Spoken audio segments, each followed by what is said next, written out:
Welcome to the Rob Liefeld Show featuring Robservations. I bring over 40 years experience in the world of comic books and entertainment. Across 5 decades, I offer insights and opinions on the business and the art of comic books and pop culture. If it's happening in games, in streaming, in movies, in comic books, we are covering it and discussing it right here.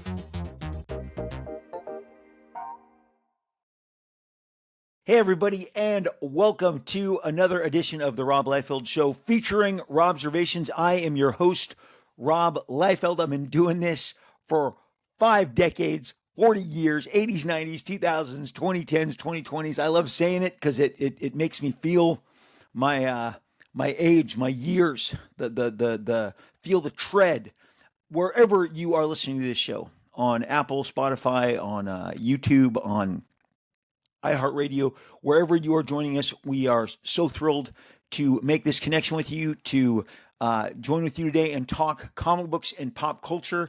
And today might be one of our shorter episodes. Don't know from the outset. Now the pressure's on me to make sure all those people are like, oh my gosh, is he actually going to do a short episode? That make sure that I stick to it. But today we are talking about the AI invasion. The AI invasion. It has been at the forefront of pretty much everything, so many of the headlines over the last several years, and it seems that it's just day after day, one headline after the other. And even as I was jumping on to discuss this with you today, it blew me away. There was 2 brand new AI headlines that hit my inbox, and it's like, it could not be more. It could not be more just topical at this time. And the conversation never seems to stop. And in the world of comic books and graphic novels and pop altogether, you guys, we are kind of at a lull. There's like my buddies told me since New York Comic Con, and it bears out in the fact that there's the news since New York Comic Con has been extremely limited, and has just kind of slowed to a crawl. And I figured this would be a perfect time. You know, we try and do some history here. We try and do some topical. We're gonna read some of your comments a little ways down towards the end of the show, and respond to some of the things that you guys have been saying, because it's always fun to kind of interact with you and the comments that you're so generous to leave, and we appreciate those. But the reason we're going to focus in on AI today is because everything's kind of at a lull, but this is a topic that I think deserves to be discussed. And here's the deal. I have had a ton of experience. I have not had as much interaction with the topic of AI as I have had in 2025. I should start at the very top of this by telling you I have made no AI artwork, images whatsoever. I have not participated. And in full disclosure, I may have mentioned a couple years back, it was, I should have grabbed the date, but it was in December. It was 2022. It was the big Baker Mayfield Rams Raiders Monday Night Football game. I was there with a bunch of friends. They have killer seats on the 50-yard line, about 10 rows back at SoFi Stadium. And the AI apps were coming pretty fast and furious. We got there a pretty ungodly amount of time prior to the show, and I'm sitting there in my comfy seats, pretty much, practically on the field at this game with me and my buddies, we'd all grabbed tickets for this game, and I was bored. I was, got another hour to kill before game time. We had been out. They have a giant, oversized, vehicle. It's actually a giant stretch limo that was all outfitted with Rams paraphernalia. And then they broke, everybody had tailgated. And so we moved inside. and I still had an hour to kill. And I took out one of the AI apps and I started fooling around. And what I was trying to do was, uh, Jake Gyllenhaal was still attached to my movie Profit at the time, and I was trying via this new app, this AI app that I saw other people using. I was trying to make uh, Jake Gyllenhaal look like John Profit. Imagine what he would look like, uh, you know. And sidebar, when you go into some of these production meetings, as I've had, and there were some already for profit where uh, directors and uh, special effects artists, visual artists, people who are trying to create, some previs for the movie, they had already done, it's more common than you think. They had done AI imaging of Prophet armored up, and so I was trying to do my own. That is the extent. December 2022. The last time I tried to AI anything on my phone, on my app, I made a couple examples. I wasn't happy with how they looked, and so I abandoned it. I didn't go back to it. I wouldn't know the first thing about how to manipulate, although I've been told it's very, very simple. And it's only become more prevalent, which is why we're going to discuss it today. And I'm going to tell you why I've had so many interactions with AI in 2025 without producing one single AI image myself. Over the last year, we have just heard a lot about AI, as you know, and even at New York Comic Con, Jim Lee grabbed some headlines. He made an announcement that DC will not support and does not publish and will not interact with any AI artwork of any kind. And right after he made that, CB Cebulski quickly jumped on the same messaging, and they wanted it out there that Marvel and DC are not going to partake in any art that is produced via AI, artificial intelligence, as you know. And in case maybe you're somewhere not aware, if you're not fully engaged in what's going on. I mean, between Grok, which Elon Musk is pushing pretty much nonstop every day on his platform X, or if it's OpenAI, Sam Altman, if it's ChatGPT, or Sora, which I just heard about while I was at New York Comic Con. We took one of my son's friends from college. He has relocated full time to New York City, and Joy and I thought we would catch up with him. He was in my son Luke's wedding just back in March. We've known him now for 6 years. He's been to the house. He's visited Luke. He's from Texas, but now he's working in finance in New York City. So we went out, and as we were discussing that night over dinner, he asked Joy and I if we had heard of Sora, which I had not. That's how kind of out of it I am, even though I'm in this AI world that I'm going to tell you about, that I've been moving in and out of this last year. The next day, when I was meeting with Gary Vee, the infamous Gary Vee, he mentioned, "Have you guys seen what Sora 2? Because it's the upgrade. It's Sora 2 has been able to do." And there was discussions about AI in regards to just how advanced it is. So you had it headlining New York Comic Con news between Jim Lee representing DC, CB Cebulski representing Marvel. And again, what's going on in the most advanced stages as I'm recording this is Grok, Sora, OpenAI, Chat GPT, and then there seems to be upgrades every day. My son Chase has dabbled in experimenting with it, but so have you, and you may not have known it. Let's start off by telling you right now that this podcast is recorded via the Riverside app platform. And Riverside was recommended to me not by one, by two, by three different people who were in the podcasting world when I decided to go to video and do the video applications for, as I said, the Spotify. Spotify was adding a video component to their podcasts which made it seem like, well, I'm already on Spotify as a podcaster, so I should use this video application because I do. I had been told for years and years I should be on video. As I've told you, what a hang up. You got to shower. You got to you got to present instead of putting my hat on, waking up, crawling out of bed, stumbling to the microphone, and just talking without a camera.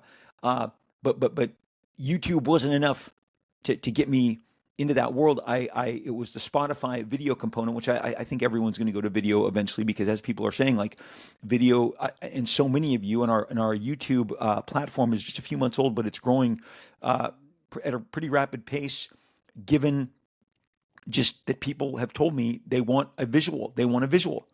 And the old adage, give people what they want. So we added that, and in order to service that need, I turned to the Riverside app. And when I listen to political podcasts, as I do, sports podcasts, as I do, and entertainment podcasts, many of them comment on Riverside. There was a giant Amazon, uh, information processing glitch that went on Monday night. It actually, our podcast loaded late on Apple as a result of the breakdown. And so all of these podcasts share, networking, and we're reading all these articles about how fragile the internet is, because all the outsourcing has gone to maybe 3 to 4 different engines, platforms, providers. But because of the Amazon processing information glitch of a few days ago, a couple guys said we aren't able to load our. I'm on their Substacks, and they gave me the newsletters, as they did to everybody who follows them, and says, hey, we're not going to be able to boot up today because Riverside is down. I had already. By the time you get these, I've done them either 48 hours, 24 hours in advance. So a lot of these guys do day of, and they weren't able to because Riverside, this app, and that's how I've been discovering people in sports, politics, entertainment, as well as comics. So many of the comic book podcasts are done on Riverside. When I Talk Comics with Jim Viscardi promoting the new Youngblood, he also uses the Riverside app. It's a very advanced app, but it is powered by AI. It tells you right at the beginning it's powered by AI. There are times when I'll get a notification, and you'll have to know, you can notice when I'm doing this podcast and I look straight ahead and maybe I'll be staring at a certain aspect of the screen, it's because the screen is telling me that I'm being disconnected from the internet, and it's trying to reboot and try and find me another connection. Well, my voice will keep recording into this, but maybe the picture will get muddled or cut off, or maybe it's the reverse. And what's happening at that point? Maybe it's my picture is fine and my audio is off, or my audio is on and my picture is off. But because of Riverside, via AI technology, they will sew together some of the what we call the skips. They will blend everything together using this very powerful AI tool that they utilize. They also utilize AI to make immediately, when I finish this podcast, when I close off and hit stop, it generates 40 clips for me to use on social media. So if you're wondering why, if you're wondering if AI is touching a part of your day, it is in more ways than you imagine. If you see a picture of a video of me drawing at home, the videographer, the person who is filming that, is my wife, Joy. She loves doing it. There would be 1,000 more of those videos if I said yes to every time she said, "Hey, let me video you drawing." Video Being videoed while you draw is a stress. You got the camera on you, and you're already, when you're applying the lines, the ink lines, you're trying to make those ink lines, which are final, as precise as possible. You want to use as little whiteout or correction pens as possible. And then you've got that's without a camera on top of you. With the camera, whether it's a camera or the camera on the phone, it just adds more pressure. You feel the pressure to get the drawing, land the lines exactly right. I'm getting better at it. I'm getting more comfortable with it. But my wife would record me all day, every day. She would have me mount a camera here at my desk and just have it video me doing all the drawing wherever I go, the beanbag. But when Joy does that, There was she may do 10 minutes, then edit it down, or maybe do a few different clips and then edit them together. And she goes, it's about 2 years ago. She said, "Hey, Rob, it's. Do you want me to do another edit?" I go, "Oh, no, no, I don't want you to take time." She goes, "Take time. AI edits this on my phone." And I'm like, "What?" And she showed me in the basic editing app of the video editing app that she's had for years. There is the AI feature, and AI immediately blends, edits, uh, pulls together what a couple of versions for you to choose from. So AI is on your phone editing your videos that you can upload to social media, much the way it's powering this platform. Spring of 2025 further accelerated the advancement of AI in all of our lives, whether we were aware of it or not. And I and my wife were one of the few people who did not make ourselves into an anime character. It was maybe last February, March. It was clearly lifting from the style uh, of Spirited Away, of Princess, Mononoke, and everyone was obsessed with making themselves into an anime character. And if you Miyazaki, it was everyone looked like a Miyazaki character, and suddenly all my friends are loading up a picture of them, a profile and avatar that looks like they jumped out of Spirited Away or Princess Mononoke, and it was I was like, is Miyazaki like okay with this? This is kind of dodgy, but nonetheless, millions of these popped up, millions. And again, I kind of remember there was it was some dust up, it was some fervor, but it didn't stop people. Hey man, I can look like an anime character. Boom, press the button. AI took your face, took your photo, took your selfie, and made you into a Miyazaki styled anime character. Shortly after that, if you all remember, go down memory lane with me, you were becoming action figures. So I did not, neither did anyone in my family that I'm aware of, certainly not Joy or myself, we did not become anime characters. We also did not become, and this became even more popular. And whether I went on Threads, Facebook, Instagram, or X, or TikTok, everyone was turning themselves into an action figure. Do you recall this? Spring of 2025. Everyone wants to see themselves as an action character with the backing board, with the encapsulation and the plastic, and yet, ha ha ha, he. They were everywhere. That's AI, people. AI was doing that. Everyone was interacting. Hey, let me hit the AI button. Let me hit the AI button. Boom, I'm an action figure. They all wanted to be obsessed with becoming a Barbie, a G.I. Joe, whatever. So you cycled through the anime, then you cycled through uh, the the action figure application, and then came Everybody is Babies. This is the top of the summer. This is probably May or June. Everybody is Babies. And you know what? My man Reed, Reed Mounts, produces each and every one of these shows, takes all the clips I send him, sews them together, puts the title on, blends the song, just always makes every episode palatable for you. And so he is a producer, produces this show. I said, Reed, I sure would like to be a baby. And Reed said, I made you a baby. And I uploaded that, and little baby Rob was reading you a clip from one of my early video episodes, and that was via my guy who said, Rob, I was able to make you a baby. I would not know how to make myself a baby.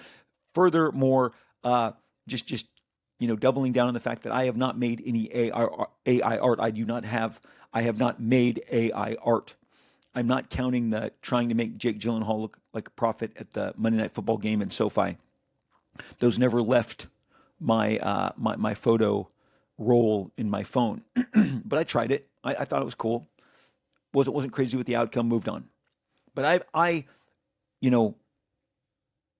held back from the anime, held back from the action figure. But boom, I was a baby. That made me laugh. It made a lot of you laugh. And I saw a lot of prominent, giant actors, directors, producers, musicians, pop stars utilizing each and every one of the different stylistic indulgences that I just shared. Anime, action figure, baby. I was a little shocked because supposedly this stuff, is going to draw massive protests. But of course, each and every, after the Miyazaki anime, after the action figure, after the baby, I'm like, this feels purposeful. That the people behind AI are pushing this out into the general public so that millions of people will get used to interacting with it, see the magic that it can muster, and it was all very personal in the application. You can become an anime, you can become an action figure, you can become a baby, and through all of this, I have two nephews. They are 11 and 15 during this time. This last spring and summer, and I see them when they are interacting and coming over and hanging out, or they are utilizing AI constantly, making little short stories, making little, like a bear come through the window, stuff that is so ridiculously unique and realistic, and to them, and this is the overarching theme of where we're going to go from here in regards to AI as we kind of just lay out what's going on in this last year. It's a toy to them. They are not going to muster some moral high ground on behalf of artists. They're going to look at you like, what? This is just a toy. This is just another tool, like Photoshop, like Procreate. Like what the word processor was to the typewriter, what the typewriter was to writing notes on lined paper, what the MacBook was to the word processor. Jim Valentino got a word processor. He was so excited. He called me over. We had just ended our 2-year engagement in terms of sharing a studio together. And the reason that ended was because I was driving about 45 minutes a day to reach him. And I knew I wanted to work with Jim. And we did for a couple of years, 88 to about 89, 87 to 89. And I wanted to be near Jim. So I knew Jim had a house of 5 children and married 5 kids, and he couldn't be traveling a lot out of the way. So we decided to have it near his house in Garden Grove. So I would drive from Fullerton to Garden Grove every day, hang out with him as late as I could. He'd go home. I'd stay and leave in the evening, 11 midnight, drive home. And this was rinse repeat 5 days a week. I then got my own place. He got a smaller place. Maybe closer to Disneyland between Garden Grove and Anaheim. And he said, Rob, you got to come over. I got this word processor. He was so impressed at how much more advanced the word processor was going to be than the typewriter. And he showed me all of his different, the corrections, the speed with which it could, kind of process what he was giving to it. He was so enamored with it. He was so pleased as a writer to have used his royalties and gone in and bought this. And then, of course, a few years later, the MacBook would render word processors pretty much obsolete. But in many hands, to many people, AI is a tool. But if you think I'm here to be pro AI, I'm not. I'm here to be realistic about what's coming. And we haven't even gotten there. I'm just telling you, if you look back at 2025 and you look back at all of our different interactions, and if you think and you go, wow, I really am empowering AI with every time I lean into one of the gimmicks. And if I missed one, I missed one. Those are the ones that were really obvious to me during the spring and the summer of the past year. My the kids in 11 and 15 in this way, they might even skew on the older end. There may be 7, 8, 9-year-olds interacting with their phones because parents have become extremely liberal about sharing the iPad and the iPhone because it becomes an instant babysitter in a very chaotic world. And there is certain understanding, at least for me as a parent of 3 and having raised 3 kids. And when the iPhone came out, my oldest was 8. We got our kids were allowed to have phones in high school. Some of you may be, oh my gosh, I wouldn't allow my kids to have them. Everybody has a different line that they draw in the sand, and the goalposts move in every direction, no matter who you are and how you're raising your family. There are definitely younger kids who are utilizing AI, and they're going to see it more as a toy than even my nephews do because of the instant gratification. that it provides them, and they don't think of it as, oh my gosh, if I hit this button and I make this film of me flying over a jungle or on a boat in a Jurassic World. They don't see that as taking away from artists. They just see it as a toy. It's a tool, and that is how it's going to continue to be consumed. And if you don't believe that, then I can't help you, because there is no stopping that point of view in regards to AI. You can harumph, you can get mad, but there's no stopping it. And so it's learning how to coexist with it. So why have I mentioned that I have been involved with AI? Over the last 6 months, late spring to early fall, my management company that represents me, my agents, and my attorneys have all brought me three extremely advanced AI companies. Each of them are looking for uh, either me as Rob Liefeld or my catalog of characters, Brigade, Bloodstrike, Bloodwolf, etc. They are looking for me to lend them characters, IP, that they can animate. So when I was in Greece and vacationing with my wife in June, I got an unsolicited from one of the Zoom calls that I was on. Each one of these different companies that are very forward-thinking AI companies reached out to me, wanted to have a meeting. What I'll give anybody a meeting. I want to learn. I am a learner. I want to absorb. I want to take in the information. So I met with each of these different AI companies. Each of them were helmed by some really bright young minds, and they all kind of come with the same story. They are tired of the gatekeeping. This tool that is AI is constantly evolving, and its applications become more impressive, as it was told to me, by the hour, not the day, by the hour. And a couple of them are animators who wanted to break in and were told no. And let me tell you something right now, the gatekeeping in Hollywood is severe. When I was coming up, my agent would say, do you want to meet with Tom Cruise? I met with Tom Cruise. Once I met with Tom Cruise and did a deal with Tom Cruise for 4 years, I was calling and dealing with Tom Cruise directly. Same with Will Smith, et cetera, et cetera. Nowadays, the business of gatekeeping. Oh, no, no, no, no, no, no. You have to go through me, who has to go through them, who has to go through them. You have to get through multiple layers to ever land. Even once the deals are done, there is very little direct, because everyone has invested themselves in protecting the servicing of whoever is on the other end of that, whatever that brand is, an actor, a director, perhaps even an influencer.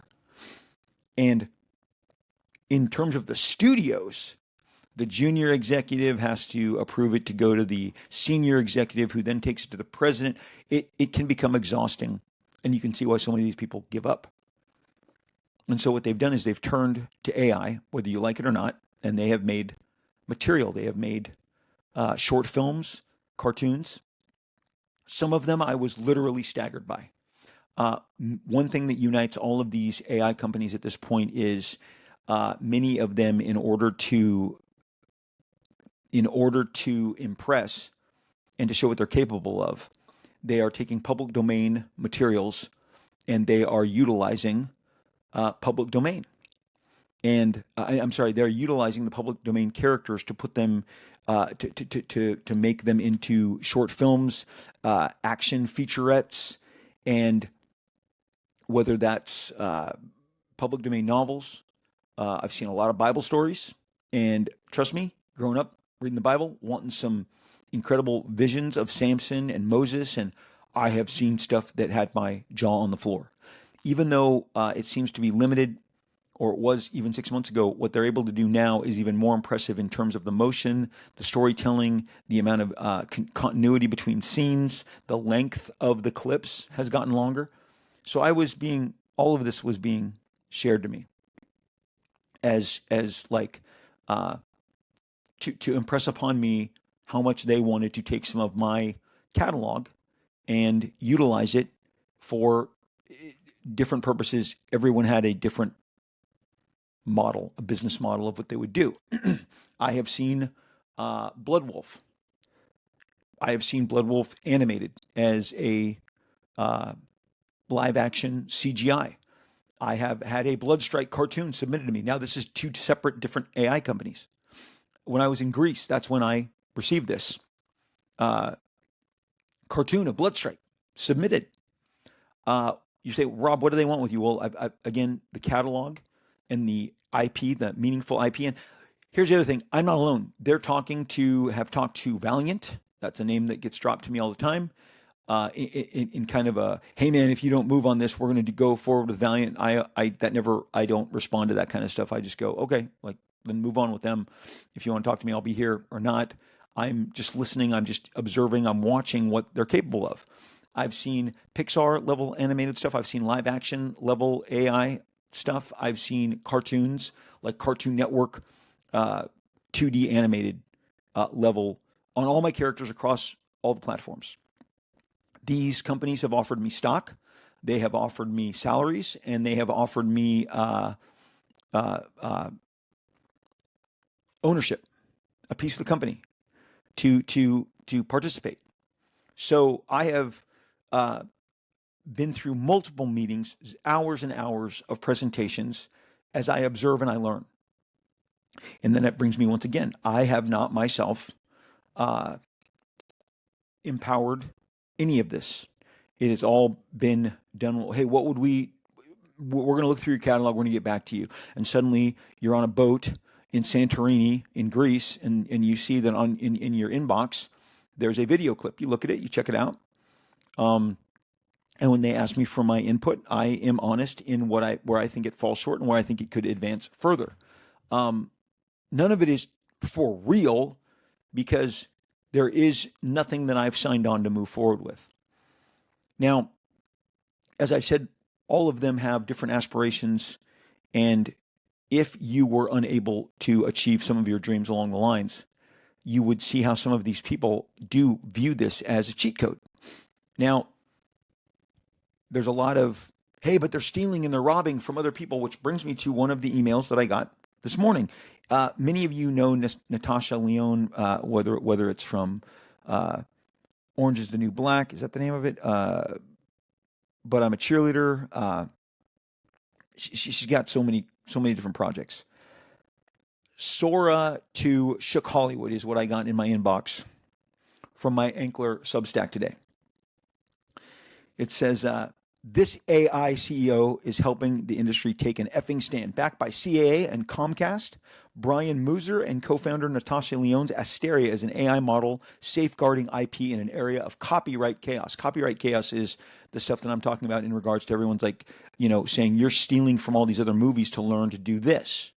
And yes, I'm aware of all of this. What I am bringing you again, as I have stated multiple times today, is I have been solicited and I have listened to many different presentations regarding the state of where AI is right now. It says right here, Sora 2, it says, the writer says, I'm not using hyperbole when I say that Hollywood's been rattled to its core by OpenAI's 1-2 punch over the last few months. Lots of you have had lots to say over my last 3 columns. And then he lists his last 3 comments. OpenAI's $30 million animated film is coming. Pixar should be worried. Sora 2 and the day Hollywood went to war. It says Sora 2 in particular, trained on copyrighted footage the company has not cleared, triggered alarm across the movie studios, guilds, and agencies. Hollywood creatives fear a future where copyright is ignored. Legal frameworks are sidestepped and big tech steamrolls the storytelling ecosystem. But Brian Mooser isn't letting that happen, at least not without a fight. Mooser, 46, does not seem like a fighter. He's the kind of guy I used to see waiting in line for a foreign film outside the NYC's Angelica Theater. Slightly rumpled, quietly observant, taking notes in his head about what he was about to see. Before founding Asteria, his co-founder is girlfriend Natasha Lyonne, which bills itself as an artist-led generative AI film and animation studio. He ran Documentary Plus, the free streaming platform for non-fiction work, and has 2 Oscar nominations for short documentaries. He's a filmmaker by instinct and by trade, not a technologist, not a technologist chasing headlines. That background shows. While Silicon Valley has spent the past year showing off dreamlike video models and promising to democratize film, Mooser built something different, a company run by people who actually understand filmmaking. Cinematographers, VFX supervisors, Posit production veterans. Asteria's team, based in Los Angeles, is composed of some 22 pros plus about 3 dozen contractors who know how movies really get made. Last December, Asteria teamed with tech startup Moon Valley, and together they developed the video model Mary, named for 19th century French cinema pioneer Etienne Jules Marie, which is trained only on legally licensed or cleared material. Every frame, every data set, Muser said, is documented and defensible. Studios can actually use it. It was launched in March and made public in July by subscription from $15 a month from the standard app to $150 a month for the Pro plan. There are no lawsuits waiting in the wings, no gray zone, fair use claims that crumble under legal scrutiny. Muser isn't running a charity. He wants to build a business big enough to challenge big tech on its own terms, but the only way to do that, the only way to compete with companies whose entire budgets exceed some countries' GDP, is to work with Hollywood rather than against it. That means creating technology that is commercially safe, grounded in craft, and backed by experts who know filmmaking from the inside out. Asteria has already drawn heavyweight partners from Hollywood. CAA and Comcast Ventures are both part of Moon Valley's $84 million Series B funding round in July.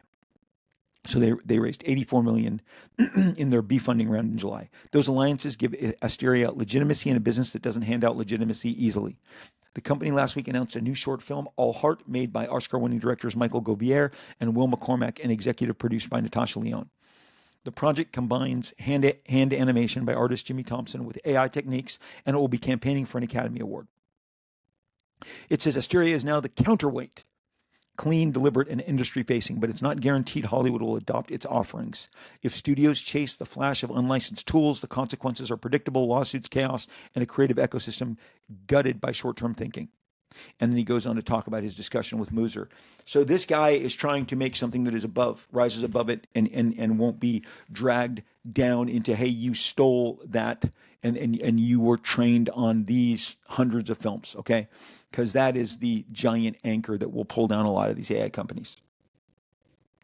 But if you've seen enough of what AI is offering, and then you realize that Elon Musk every day, and prior to coming with you here, I thought that I would be talking about Elon Musk as being the largest, kind of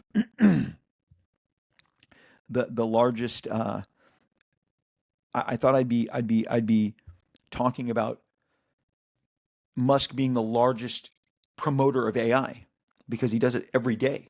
But then right before I came on to record you, I could not believe this. The New York Times sent me, because I subscribe to all manner of different papers across all the spectrums because I want to know what everyone is thinking, conservative, liberal thought at all time. I just kind of put it into one giant pot and I absorb it. It's called How Trump Uses AI. This isn't about Trump. Conservative, liberal, this isn't about the president. This is about using AI on a giant macro level. In one fake image, Trump cosplays as the Pope. In another, he looks on as agents arrest Barack Obama. In a third, he stands atop a mountain having conquered Canada. The era of AI propaganda is here, they write. And Trump is an enthusiastic participant. He has posted AI items dozens of times on his Truth Social accounts, according to a review by The Times. Over the weekend, he posted a video in which he flies a fighter jet and dumps excrement on protesters. We all saw that. The fake imagery attacks his political rivals, depicting him flatteringly, mocking. It mocks criticism, celebrates his administration, and spreads falsehoods. The the numbers that they crunch down here. It says Trump's use of AI began in earnest during his 2024 campaign. After his first debate, he against Vice President Kamala Harris, he claimed that the Haitian immigrants in Ohio were eating cats and dogs, a racist conspiracy theory. A backlash followed. Trump responded by depicting himself embracing cats, ducks, and dogs. His supporters shared the images. It goes on and says he has skewered opponents with this. And it goes on to show, I thought there was a breakdown of the numbers of times that he has utilized these, because it was very in a very detailed assessment. It showed like he's used it X amount of times here, X amount of times here. He's done it. I think it was like 40. He's used it 43 times in the last year, something along those lines. And the bottom line is, you got the guy in the White House liberally sharing AI. Elon Musk, you got Meta, you got everyone's pushing it.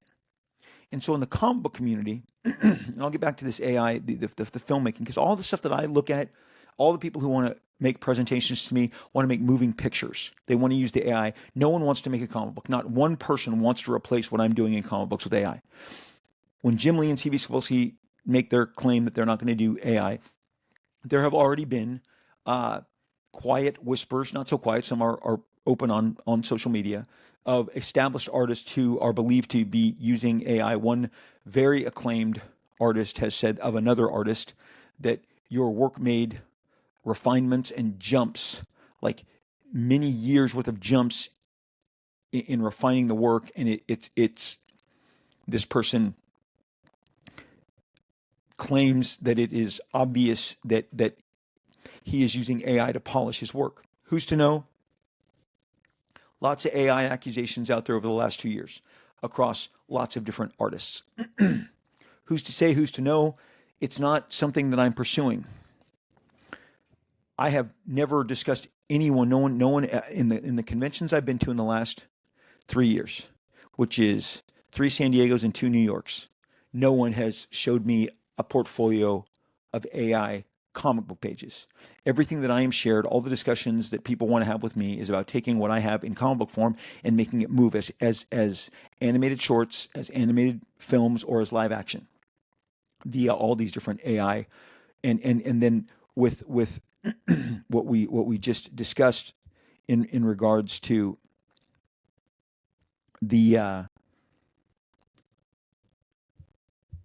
when I was sharing with you what's going on with this particular AI company and how they're trying to say, look, we're trying to make something that is not tied down. So whatever they attempt to do, combating Sora 2, whatever Asteria this company is trying to do, here's the cold truth. While I have not experienced anything comic book format, and I'm not sure, maybe somebody. There was a guy on Facebook, and he was doing a daily share of some pages, and they all looked like AI Alex Ross, and then it kind of all fell apart. It didn't hold for whatever reason, but it all looked fake. It looked AI. It looked like that kind of certain polish that it has. I would prefer the real Alex Ross to this version of it, but those pages that I saw are the best efforts that I've seen in terms of comic books. But otherwise, I don't sit up at night wondering if AI is going to come for my peers and I in comic books. One of the most obvious countermeasures to that is, being so closely identified with your work. And that is where all of the convention appearances, store appearances help you, because you are associating yourself with the work that leaves your hand on the paper, and drawing in front of people is always going to be magic. I've always said we're kind of magicians, artists, no matter who. Whatever we muster, whether it's Dustin Nguyen, Rob Liefeld, Dave Finch, Eric Gist, whatever we're putting on the board, there's lines following our hands that are linked to the images in our head that we're projecting through our hands and our pencils and the movement to create an image, and that's always going to create a sense of magic and impress the people who simply cannot. There's another guy on Facebook. This is where I see a lot of this stuff on the meta platforms, who is such a fan of the Archie comic heroes, Shield, The Fly, Jaguar, all of those original. And he literally shows his crayon drawings that he does of them, and then puts them through AI, and you get that waxy figure, version of his crayon drawings. And I'm not going to tell you it's not impressive. It really shows the flex in the mind. And he says, hey, you guys, don't hold it against me. I've never been able to draw well, and now I'm able to create all new images and conflicts of these different characters that I'm able to do this by sharing my crayon drawings and having them adapted through these AI programs. And I understand what that guy is. He's like, I can't draw, I can't deliver on this level, and then suddenly, boom, he is. So the magic in him is hitting the button. Now you're like, Liefeld, you seem very sympathetic to AI. I'm not. I don't utilize it in any way, and all of the meetings that I've taken have been to learn. Like I said, I've been offered money, I've been offered stock options, and I've been offered pieces of the company, and none of those are deal points that I have gone forward with. I'm just observing. I'm learning at the highest possible level because, like Valiant, like so many, I have been fortunate to build up a catalog that has demanded attention, that has created over 30 years, that has created a demand, and people want to get in on that demand. So that is where a lot of these conversations have come forward. I do not see the comic book public falling in love with an AI produced comic book. Now, the joke would be on me if there was one already out there that was doing great, and then it was revealed behind the curtain, oh, this was made by AI. Now, this pivots to what I think is going to happen in film, because what we haven't covered, I've covered the AI startups, I've covered the different companies, not naming them, that I have met with. Not Asteria, I've not met with them. But every agency in Hollywood, and there are plenty, and every studio, and you know who they are, have AI divisions. They are ready to go. They are ready to augment their films with AI. They are ready to offset giant production costs. This morning, one of the Shark Tank guys, I forget his name, but he was saying that certain movies would be cheaper if they used AI to create crowd scenes. These are the conversations that are being happened behind closed doors. He's just saying it out loud. He's getting dumped on, and people are attacking him. But this is the stuff that people are talking about, and big-time directors. And this last summer, James Cameron, with just one sentence, left open the door that it's possible that the only way to get the budgets lowered is by some utilization of AI in the future. That's a warning shot. James Cameron doesn't say that without knowing exactly how loaded that comment is. And when he said it, I'm like, this is what's happening. Imagine if, a number of giant acclaimed talents also followed suit. And I'm telling you, it's not if, it's when. It's a couple years from now. I joke that if this latest Avatar also makes another several $billion like the two previous, and James Cameron was to come out and say, "Hey guys, this is a I am proposing this as a possible scenario. It is not fact, what I'm about to share with you. But suppose if a giant director like a Cameron follows up one of his giant successes and then reveals to you that 25-30% of it was AI, there would be some outrage, but not as much as you think. Because go back to the animated character, go back to the baby, go back to the action figure, go back to the platform that I'm on right now, go back to your editing. People are not as wigging out about AI as everyone thinks they are. They do not immediately go to artist rights. And then there's the creepy part of society that wants to dunk on people and wants artists to be out of business. And it's the evil version of the guy who's like, hey, everybody, I always wanted to draw the Archie characters, and now I'm able to. Why would you hold that against me? Why wouldn't I be able? Because every time he posts some of that stuff, people are like, I hate this AI slop. And he's like, well, I find it to be fun. He's not trying to monetize it. He's just sharing it with, like, look at, I depicted these Archie heroes in a battle formation against these famous Archie villains, and I did it with Crayolas on my art pad, and then however he scanned it or spoke it or shared it and created these kind of 3D wax figures battling each other. He's saying, hey, this is for my own personal pleasure. People, there's an evil part of him that says, hey, screw you. And I read at least one of these on X. Hey, screw you, artists, fill in the blank. I would include myself in that. Hey, screw you, Rob Liefeld, all you artists. You used to be special, but now you're not, and you can't handle it. And F you, we can all do this now. And there is a giant segment of the public that is not going to be sympathetic to artists whatsoever. And that is why we are having a discussion, is you have to know that to little kids, this is a toy. Those little kids are going to become grown adults, and they are not going to understand why anybody lost their shit over AI in the first place. They just don't give a shit. Okay? And so the big studios, they have their mechanisms, they're ready to go. Hollywood Reporter this last year ran an article stating that they are slow walking their AI applications and technology because they know the brushback that they're going to get from the artistic community, the actors, and all the VFX people who will absolutely put out of work in some capacity until they are able to train on it and maybe re-enter the picture saying, I'm as good at doing AI as this is.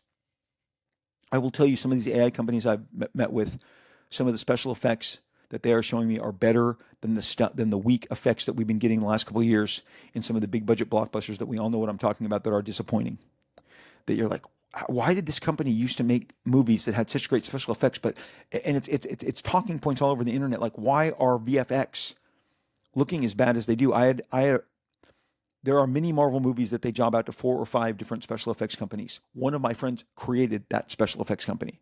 One of my friends helms the special effects company that has done effects for the Marvel films.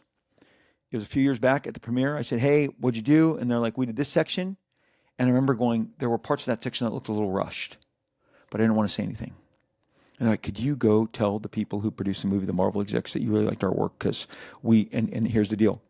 They shaved 3 weeks off the deadline and gave us, and cut our budget by half, but told us, we still had to give them the work that was as good as the earliest stuff that we had done for them.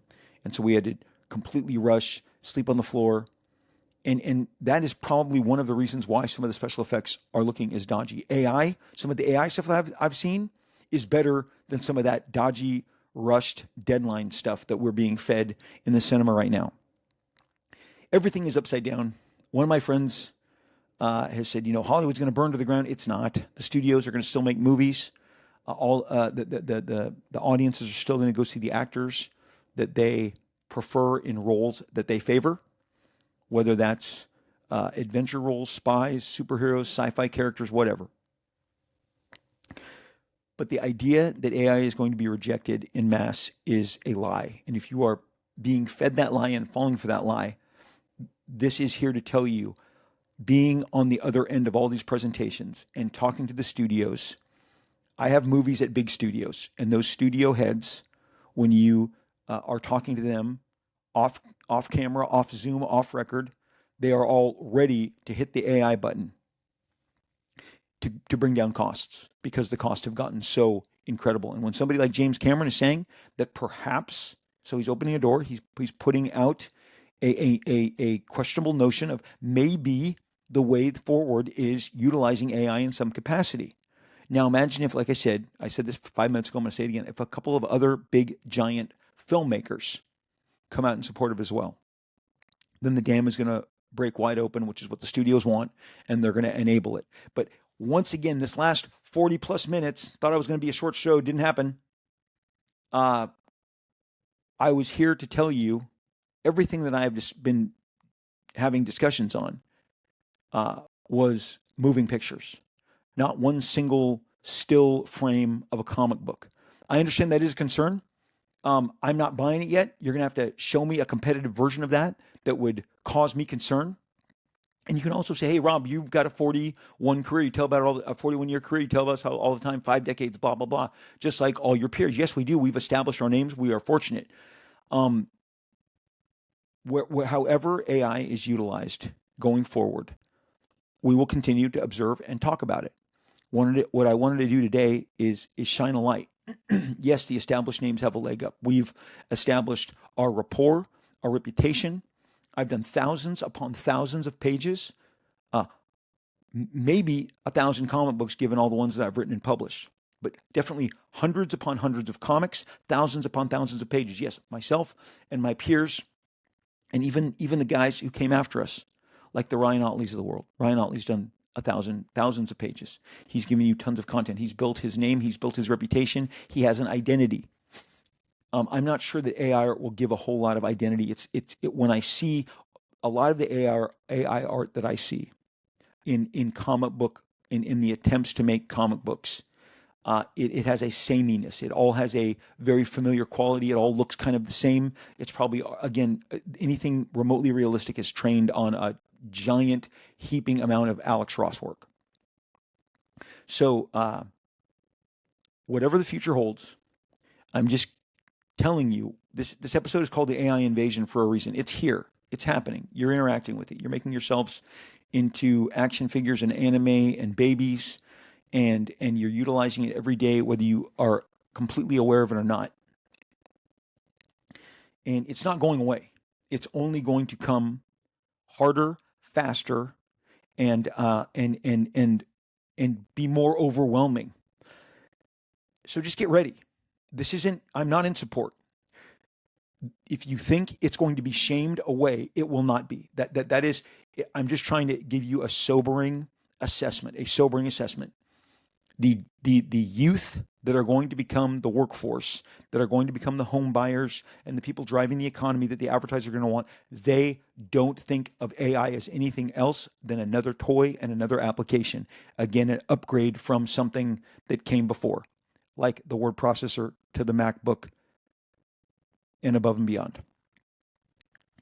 Pretty much shared everything that I wanted in regards to what's going on in AI. We will rejoin this again at another time and maybe assess where it's going and assess some of these developments. I mean, before I, again, came with you today, I got the Substack about Asteria, the Asteria company, and how they're going to try and compete and do it above ground, and how they've gotten big backers. $84 million is, in some realms, it's a lot of money. In some, it's not. It's a lot of money. Okay, they raised a lot of money in a round 2 financing because people believe in what they're doing and think that they could actually get some big Hollywood contracts, do some big Hollywood productions. The New York Times telling us how often the president is using it. Again, I thought before I came on here, I was just going to stick to the Elon Musk example because he pushes Grok each and every day. I click on some of those videos, I look at them, and then I just move off. I'm just really busy. I have a ton of stuff to do. And at that point, this is not the lane that I'm driving in. But I have experienced a ton of pitches. I have seen what this stuff is capable of. And today it was just having a very sober and, a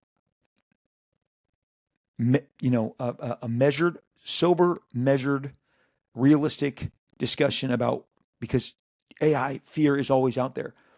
And the idea that it's going away is just a giant fallacy. Shame will not be enough.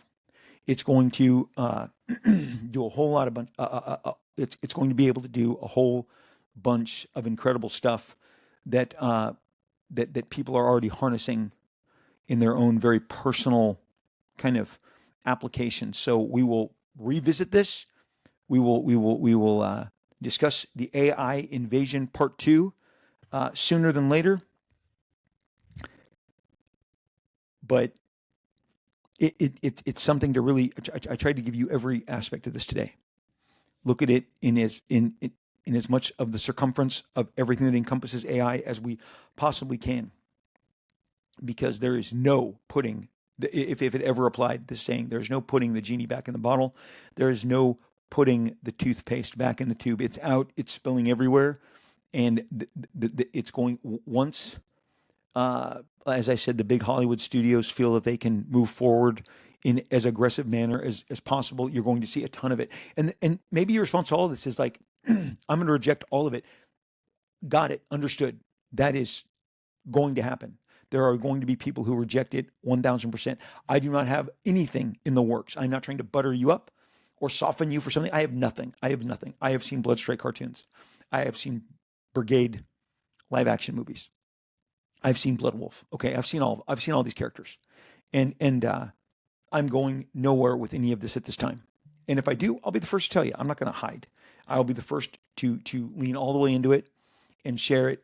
But I think that the conversations that I see being had about AI are not as realistic in regards to understanding what's coming as they should be. And that was the purpose of today. And I hope that you enjoyed this AI invasion discussion. So as we wrap up today's episode, I got to share with you some comments because they're funny. And when I see something that's funny, I figure I'll share it with you guys en masse because not all of you listen on the same platform. Some of you, again, are Apple people, Spotify people, Podbean, iHeartRadio, YouTube. So here, these are from YouTube on the latest episode, the Sad Marvel, as I call it. A guy writes me, Delmar decides. Hello, Delmar decides. Bro, just have a standard pic for your thumbnail. Just a stoic pose. These thumbnails with people making angry, shocked, sad surprises look, they're mega cringe. Just rock a smile. Can't take someone seriously doing these goofy expressions. I am sorry that you wrote 3 sentences in protest of what is not going to change anything. I'm going to continue to make the thumbnails that I make. My advice that I wrote to Delmar decides that I'm going to share with all of you is maybe try another show. Guys, my show is not monetized. I don't do it for money. I do it for love. I do it for passion. If you don't like it, walk on by, just like you're doing with the Age of Revelation comics on the shelves at comic stores. Just ignore it and go do something else. You won't be bothering me much, Mr. Delmar decides. I don't care, but we're not changing any of those of the way that we do the thumbnails because it's fun and I'm having fun and this show exists for fun. Giant Size Geek said I laughed so hard at the burrito joke. Hey man, then consider it, Giant Size Geek, that burrito joke was for you and for you alone. Another guy says, longtime fan here, way back in 1997, I moved to Orange County from the Central Valley, and a Bible college friend and I tried to find Rob and pitch him ideas for comic books. With a map from Chevron and a phone book, we didn't succeed, but we drove all around Anaheim and Fullerton for hours having an awesome time. He says, my Uncle Chris used to work at Fantasy Illustrated. He knew Jim Valentino and Rob Liefeld would shop there at times. I never got to pitch any ideas, but I did meet my wife there, and we celebrated 28 years as a couple and 26 years married this November with 2 beautiful children. Thank you for curating this show, Rob. Bless you and your family, and thank you for all the amazing work that you have done throughout the years.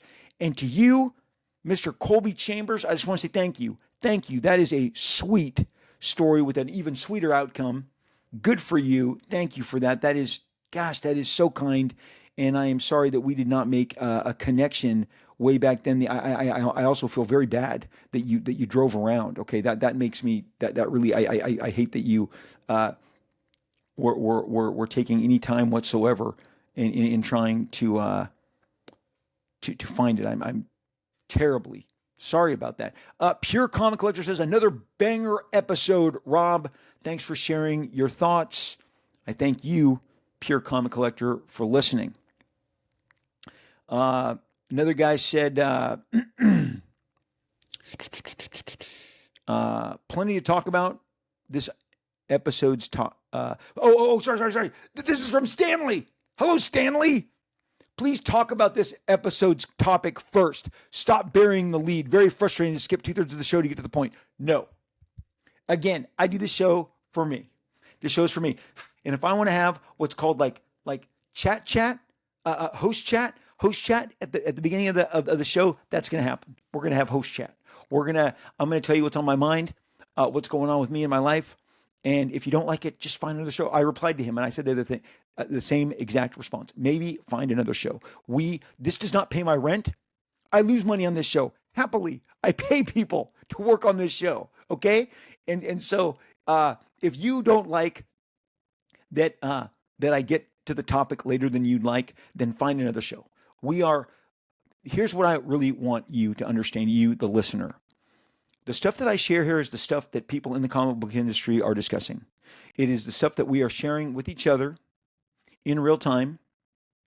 Big baller names that you would immediately recognize and acknowledge. Much of the stuff that we talk about here on the show that I come with you is pure fire. Marvel's confusion at their identity right now, their frustration that they can't get many rockets, if any, to launch, is something that is talked about dozens upon dozens upon dozens of people at dinners, at lunches, on phone calls. The success of Absolute Batman is something that people talk about and they're impressed at, and everyone is applauding it because it's a net positive for the comics industry. What we discuss here and the stuff and the tidbits that I share are as topical as you're going to find. And when I bring something like a Neil Adams legacy to the table, it's because that was just at a table with 30 other comic book professionals who may or may not have been as familiar with Neil. Because as great as he is, if his name's not spoken of, then he gets forgotten into the sands of time, gets blown into the sands of time, and we're not going to let that happen here at this show. Those are some of the YouTube comments I want to share with you guys. As I get them, I'll continue to share them. It's really fun. I love the interactivity. I love the fact that you guys are on board. Here's something I need to share with you that I just learned while recording the show. Youngblood has been bumped a week to November 11th. This completely sucks. It is the printer who did not allocate enough time to put the cards in the polybags and seal them. Really disappointed. Image is completely dumping on the printer. I'm dumping on the printer.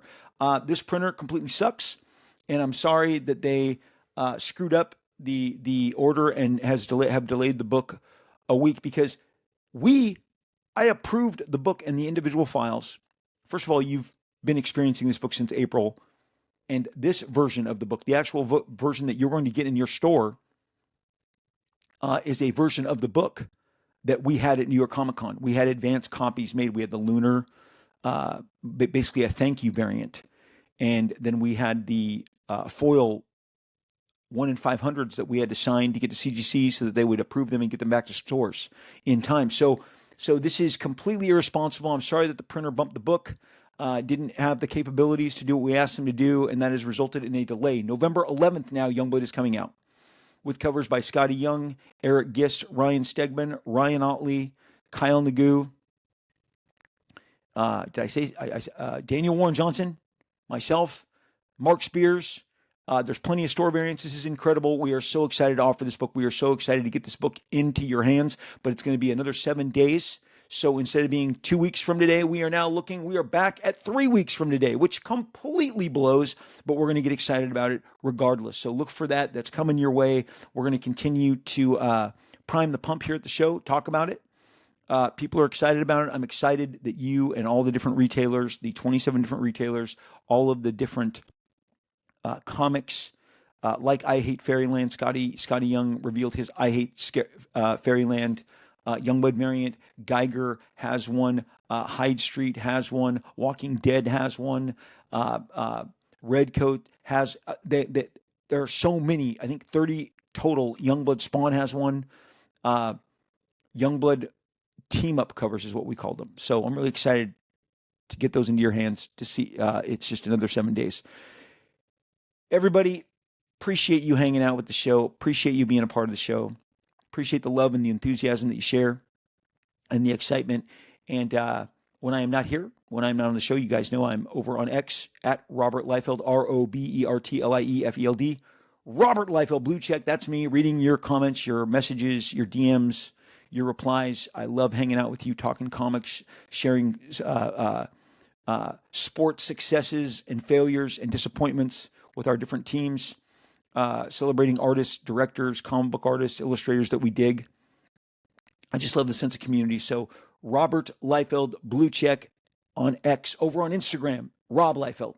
Thanks to Joy Liefeld, who right early on said, Rob, you got to get your name. You didn't get your name on X. It was called Twitter back then. Rob Liefeld, blue check on Instagram. RoBLiefeld. That's really me. We are doing all manner of different interactive kind of engagement, you would say, and really, I feel like it's opened up different parts of myself, my personality, some history, some knowledge, and my main man Scotty. Just like I mentioned earlier, that Reed Mounts produces the show. Scotty is really guiding and directing so much of the content that we're putting on, and I'm so excited to share it with you. And it's something that you guys are all talking about. Thank you for hanging out with me. Thank you for looking at my stories, for looking at my main, for commenting. I'm always reading it. That is truly me. Again, the blue check signifies I am the real deal. I am the legit dude. So thank you. Instagram at Rob Liefeld. TikTok, Rob Liefeld. That's also me. We resurrected my account from the dead, put a bunch of material over there, shared it with you, and we are rocking and socking, and I am so excited to interact with you guys over on TikTok, Rob Liefeld on TikTok. Facebook, we have a kick-ass group. It's called Rob Liefeld, Marvel, Extreme, and Beyond. We want you to join us. Come over, say hi, submit to join myself or a gentleman named Terry Sala, S-A-L-A, just so you know, that's how he spells his name. That's what you'll see. We will be the ones that click you on through so that you can join with our community. We have a great community. It's up with good energy. We love comics. We love different artists. We love different runs. We love industry trends. Each and every one of these episodes, Robservations of the Rob Liefeld Show, get a dedicated post so you can discuss, that you can talk about, parse, and maybe explain or share what you've learned, heard. It's a rousing good time. We have tremendous artists who are always doing art contests over on the boards. It's really fun. The art over there is just getting better and better and better as we expand. So Rob Liefeld, Marvel Extreme and Beyond. Rob Liefeld, Marvel Extreme and Beyond is the name of the group. It's a Facebook group. We would love for you to join us. We will look for you over there. I am on Whatnot. I'll have to change the date now of our big Youngblood launch. It's now November 11th, and we are excited to bring that to you. We are excited to share that with you, and we do live streams all the time. I do exclusive signatures. What is a blood splatter chisel? What is a drop shadow chisel? What's a chisel? Find out. Join us. We have original art. We have exclusive comics, whether it's exclusive Spider-Man comics, Captain America comics, Deadpool comics, X-Force comics, Cable comics, Domino comics. I've done all of them. Youngblood, Prophet, Evangeline. It's stuff that I only curate for the online community. I have a series called The Last Blood that has 3 issues that you only can get. It's not going to your stores anytime soon. It is only available via our live stream stores and our live stream feeds. And it extremes the future. Last Blood is about the extreme characters in the future, the bleak future that they're fighting against. I figured if the end of these characters is going to happen, and if I'm retiring in about 4.5 years, I need to get these stories out. I need to tell them. Right now, the only way to get them is from the Whatnot live stream component. As I said, original art, sketches, remarks, custom signatures, all available. Rob Liefeld, Whatnot. Get the app. The Whatnot app kicks all the ass. Give me a follow. You'll be alerted when I go live. I've got a CGC signature series signing. Go to CGC right now. Look up Rob Liefeld on the CGC website. Look at the menu for what I'm offering. We push the deadline so as to include Youngblood, so as to include Deadpool, Batman, or the DC version, Batman Deadpool.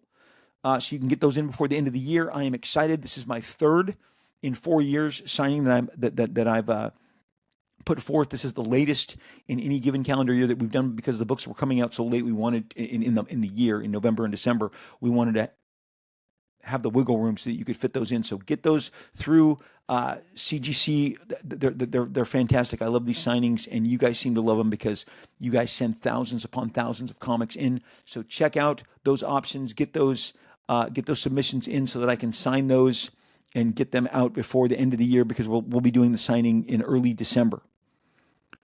Thanks for listening. I hope you're doing well. Every day is a new challenge. Every day has its own set of hurdles, obstacles that we all have to clear together. We're parents, we're brothers, we're husbands, we're wives. No matter what, some of us are moms, dads, brothers, sisters, sons, daughters. Wherever life finds you, there's a menu of like I said, hurdles, of obstacles, responsibilities. And don't let them drain you. Don't let them suck all the life out of you. Escape the chaos. Take time for yourself. I'm going to say this to you each and every time. You need to hear this from somebody. Step back, step away. Go take a walk in the park. Grab coffee with your friend. Get dinner with your family. Go see a movie. Read a comic book. Watch that streaming show. It is feast and famine on streaming, right? You'll go weeks without anything, and then suddenly everything you've been waiting for it's an avalanche of quality, great shows, and you have to suddenly when are we going to watch all this? That's what my wife and I are doing now, because suddenly it's just the menu is full in terms of stuff that we love to interact with, whether it's on Netflix or Apple or on HBO. It's just so much great content that gives us the distractions that we need, because I also need to get off the treadmill and take some time, and I do it. It's purposeful, and you'll always, I think, come away with a with a fresh perspective, renewed, better energy, and that's what we're wishing for you. We're hoping that your spiritual, your physical, your mental, and your emotional state are exactly where you need them to be, rooting for you at all times. This is a Blue Yeti mic. These are my 2 fists. Boom, giving you boom, bumping you through this Blue Yeti Mike, sending good positive vibes your way. Take care of yourself. Come back and see me. I'll be right there. Don't forget to pick me up. Don't leave me stranded. We will most definitely, absolutely, inevitably, we will talk again real soon.